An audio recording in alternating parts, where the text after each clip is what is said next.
여러분 반갑습니다. 운전직사회 김현철입니다. 지난 시간까지 저희가 이제 헌법의 기초에서 국가의 주요 기관이 어떤 성격을 가지고 어떻게 운영되는지에 대해서 살펴봤습니다. 그래서 입법부, 행정부, 사법부, 그리고 헌법재판소, 지방자치까지 이렇게 살펴봤고요. 이번 시간부터는 여러분 우리 기본서 78페이지 민주정치의 과정과 참여 파트부터 들어가 보도록 하겠습니다. 이번 내용은 이제 우리가 선거를 중심으로 해서 정치라는 것이 어떤 과정으로 이루어지고 그 안에서 우리 국민들은 또 어떤 방식으로 참여를 하는가에 초점을 두고 공부를 하도록 하겠습니다. 자, 제가 맨 앞에서도 한번 말씀을 드렸었는데, 우리는 이제 정치학이라고 하는 학문에서 가장 기본적인 내용을 이제 운전적 사회 교과 과정에서 공부를 하게 됩니다. 그래서 정치학의 가장 중요한 학자 중에 한 명, 제가 정치학의 아버지라고 말씀드렸는데 그 학자는 이스턴이라는 학자가 있어요. 그래서 이 이스턴이라는 학자가 정치는 어떤 과정으로 진행이 되며 특히 이제 정치라고 하는 것이 주요한 정책이 결정되는 과정과 이제 과정을 우리가 정치 과정이라고 얘기할 수 있거든요. 그래서 주요한 정책이 어떤 과정으로 결정되는지에 대해서 설명한 이론이 있습니다. 그걸 우리가 이스턴의 정책 결정 모형이라고 하는데 거기를 중심으로 좀 이 파트를 이제 설명을 해 나가야 합니다. 그래서 그거부터 먼저 제가 정리를 해드리고 들어가도록 하겠습니다, 여러분. 네, 자 이스턴의 정책 결정 모형이라고 합니다.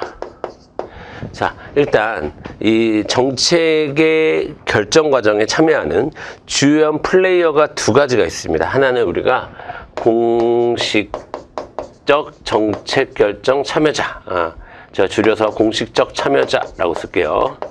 공식적 참여자가 있고요. 또 하나는 비공식적 참여자가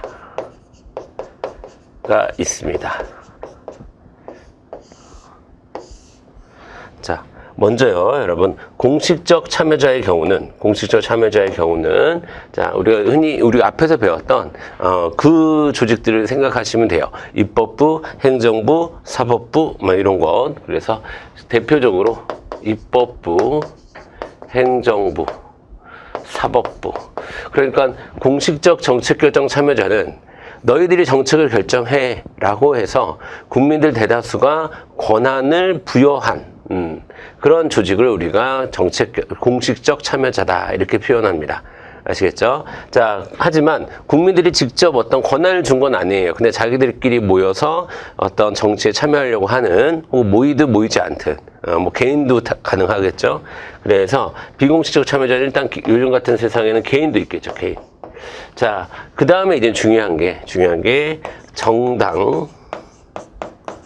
정당은 여러분 우리가 언론에 자주 노출된다고 해서 공식적인 조직이 아니에요. 그러니까 공식적인 조직이라는 게 여기서 얘기하는 공식적 참여자는 아닙니다. 공식적 참여자가 아니라는 얘기는 우리가 정당에게 어떤 권한을 주지 않습니다. 정당에서 추천한 후보자에게 공식적 참여자 입법부나 행정부에 일을 하라고 우리가 권한을 주는 것이지 정당 그 자체에게 우리가 권한을 주는 건 아닙니다. 이해하시겠죠? 정당에 소속되어 있는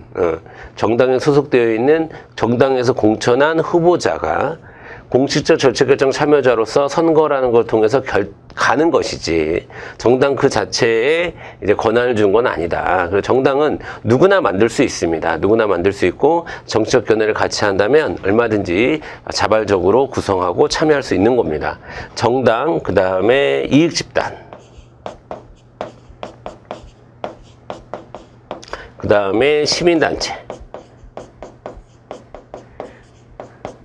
이런 데가 이제 대표적인 비공식적 참여자가 되겠습니다. 비공식적 참여자가 되겠고, 자, 여러분 이제 정책이라는 건 어떻게 결정이 되냐면 제일 먼저, 자, 비공식적 참여자에서 공식적 참여자에게 무언가 좀 자신의 의사를 이야기하거나 의견을 제시하거나 아니면 어떤 정책에 뭐 지지하거나 반대하거나 이런 것들을 우리는 뭐라고 부르냐면 투입이라고 부릅니다.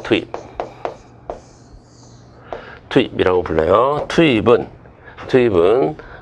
무언가를 요구하거나 아니면 어떤 정책에 대한 지지를 보내거나 아니면 반대를 하거나 이렇게. 자, 이 사람들이 이 사람에게 뭔가를 이제 요구하고 지지하고 반대 의사를 보내는 걸 우리는 투입이라고 얘기를 합니다. 그 다음에 자, 그러면 여기서 정책 결정을 하겠죠. 투입을 바탕으로 해서 여기서 정책 결정을 합니다. 정책 결정 단계가 있고요. 그쵸? 자, 그러면 또 여기서 정책이 결정된 것이 당연히 이 비공식적 참여자에게 영향을 미치겠죠. 영향을 미칩니다. 그거를 우리는 산출이라고 얘기합니다. 산출. 자, 투입은 여기 비공식에서 공식으로 가는 거고요. 그 다음에 산출은 공식에서 결정된 정책들이 이제 국민들에게 영향을 미치는 과정을 우리는 어떤 정책의 영향, 정책이 주는 영향, 정책에 영향을 준다거나, 아유 자꾸 영향이라고 저희가 쓸까요? 영향을 주거나 정책이 시행되거나 국민들에게 적용되거나 뭐 이런 과정을 우리가 산출이라고 합니다. 산출. 그 다음에 이 산출된 것을 바탕으로 해서 여러분 산출된 것들을 바탕으로 해서 자, 이 비공식 참여자들이 거기에 대해서 평가를 해요. 평가를 하고 즉 피드백을 한다 이렇게 얘기하죠. 이런 것들을 우리가 뭐라고 하냐면 환류라고 얘기해요. 환류.